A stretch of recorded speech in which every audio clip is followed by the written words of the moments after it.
Today I thought we'd look at some numbers between the Primaris Outriders and the standard bike squad, and also see how attack bikes and Inceptors are when thrown into the mix.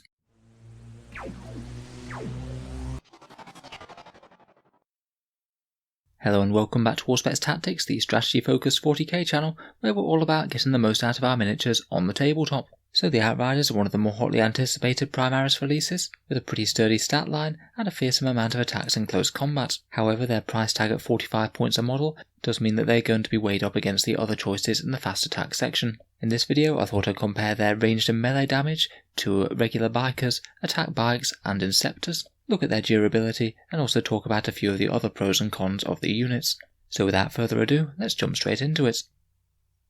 So first up we have the ranged damage output of each of these units, and because they all have slightly different points costs, I have weighted their damage output per 100 points. When each of these squads are fired at these targets, this is the amount of wounds that 100 points of the models will deal to those targets. It shows which ones have the highest efficiency. For this comparison I've assumed that we're not in either the tactical or devastator doctrine. If we were, then it would typically benefit the ones that had the lowest AP, so in terms of damage output, if we were in tactical doctrine, then it would be a small buff to the standard Space Marine bike squad when compared with these others.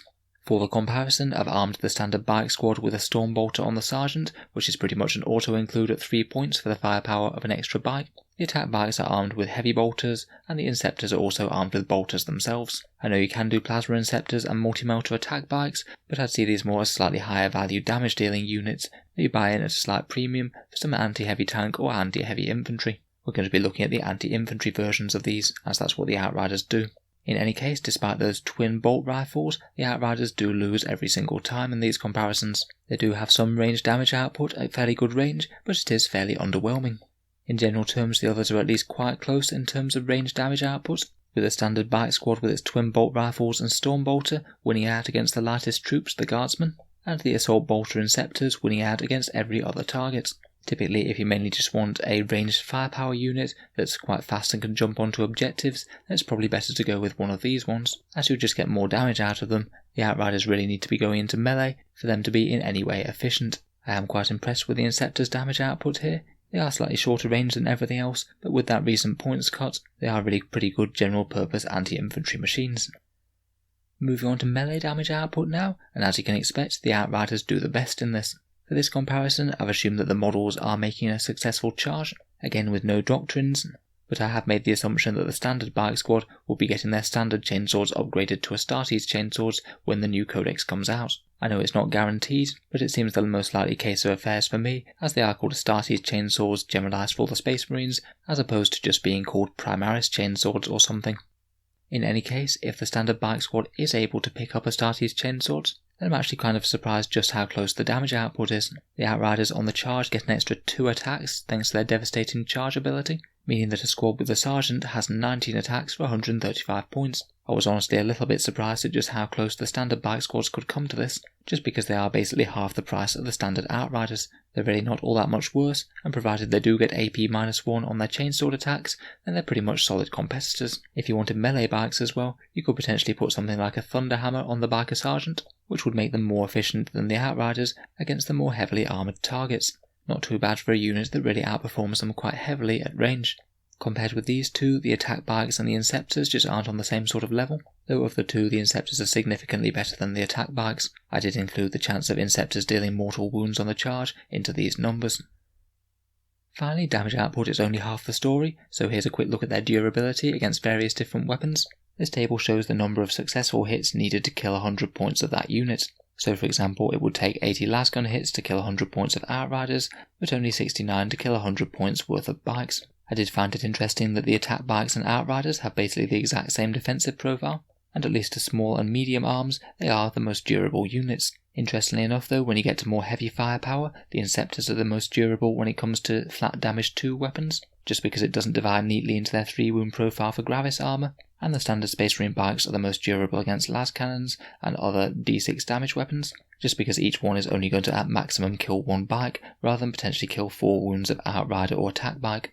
Overall though, the main thing that I'd take away from this is that all of these units have reasonably similar durability. There really isn't too much between them, though perhaps the Inceptors are just a little bit less durable overall.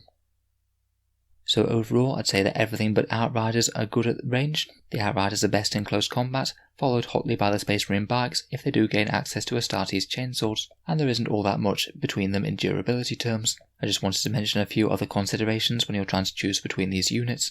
Firstly, the Outriders have very good range on those twin bolt rifles. Moving a long distance and then firing 30 inches will guarantee you're pretty much in range of any target you want to be, which is a bonus, but I would bear in mind that with their combat attacks, they will only get those extra 2 attacks from devastating charge if they actually are the ones to charge. It would actually generally put them weaker than Space Marine bikes if they are charged themselves, and that's certainly not impossible with other fast moving units around in 40k or potentially being countercharged the next turn. We may also only have part of the picture with Outriders as well. If they get a full expanded datasheet with other options, then they could be far more interesting. Being able to take a Power Fist or Thunderhammer on the Sergeant could be particularly helpful, for example.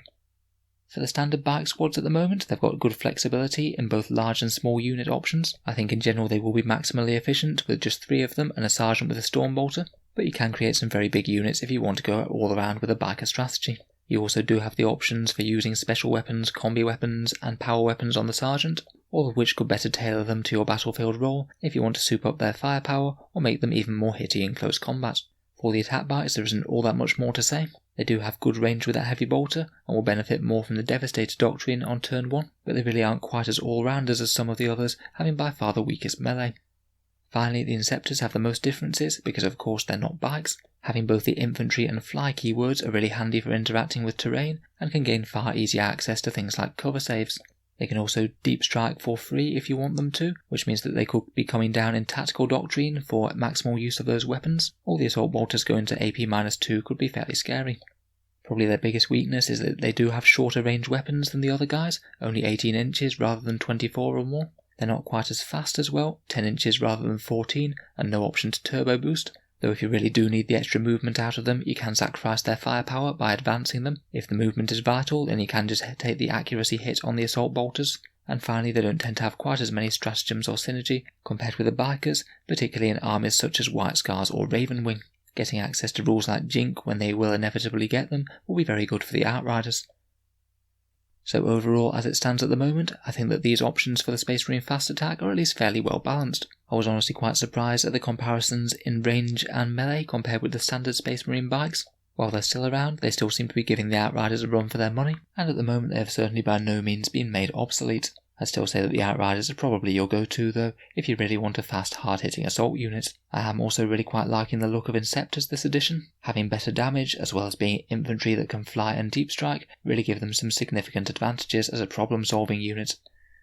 I'll be interested to hear what you guys make of this, and if you're thinking about using any of these units in your upcoming Space Marine lists. If you've enjoyed the comparison video, then feel free to subscribe to Auspex Tactics. I certainly like to do these fairly regularly on the channel. If you have been enjoying my videos recently, I'd just like to mention that I do have a Patreon page for the channel, which is how I can afford to spend so much time on video production. If you are watching regularly, then any support is greatly appreciated, and you can find the link down in the video description below. Channel Patreons get to see videos early each week. There are regular polls to see what sort of things come next on the channel, and you also automatically get entered into the Auspex Tactics prize draw with the chance to win big kits each month. If any of that sounds good to you, or you'd just like to help support the channel, then the link is down in the video description below. In any case, a massive thank you for listening, and I'll hope to see you guys next time.